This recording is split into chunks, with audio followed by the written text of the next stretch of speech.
Hello बच्चों, मैं आपकी हिंदी की टीचर सावित्री श्रीवास्तव।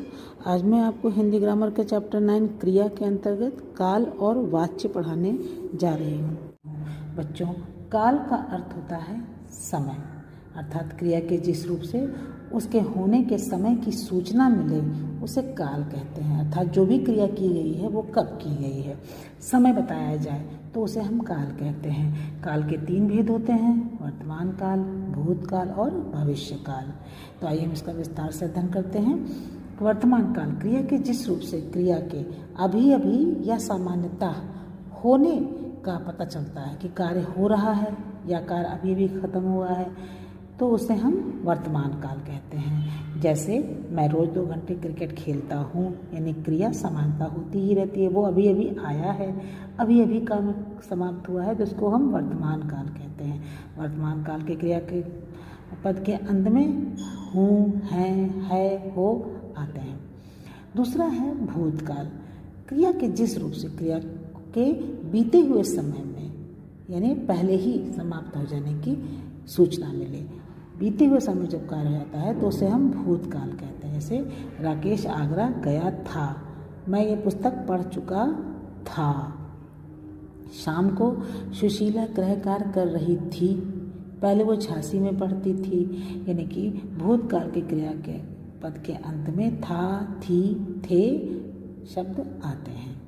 तीसरा है भविष्य काल, यानी कि जिस शब्द से या क्रिया के जिस रूप से कार्य के आने वाले समय में या भविष्य में होने का पता चलता है उसे भविष्य काल कहते हैं।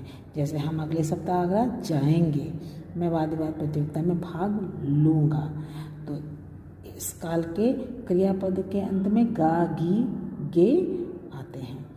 तो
तथा जा धातु का कर्म के लिंग वचन पुरुष तथा काल के अनुसार प्रयोग किया जाता है।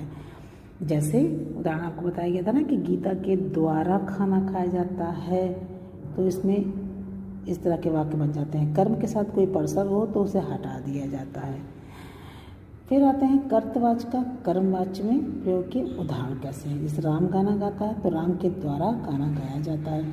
इसी प्रकार से धोबी कपड़े नहीं धोता है तो धोबी से कपड़े धोए नहीं जाते, या धोबी से कपड़े नहीं धोए जाते। पुलिस ने चोर को पकड़ा, पुलिस के द्वारा चोर पकड़ा गया। इसमें एक बात और ध्यान रखेंगे कि काल का परिवर्तन नहीं होता है। अगर वर्तमान काल का वाक्य है कर्तवाच में तो कर्मवाच में भी वर्तमान काल ही प्रयोग किया जाएगा। अगर भूतकाल का वाक्य है तो भूतकाल में ही वाक्य बनाए जाएंगे।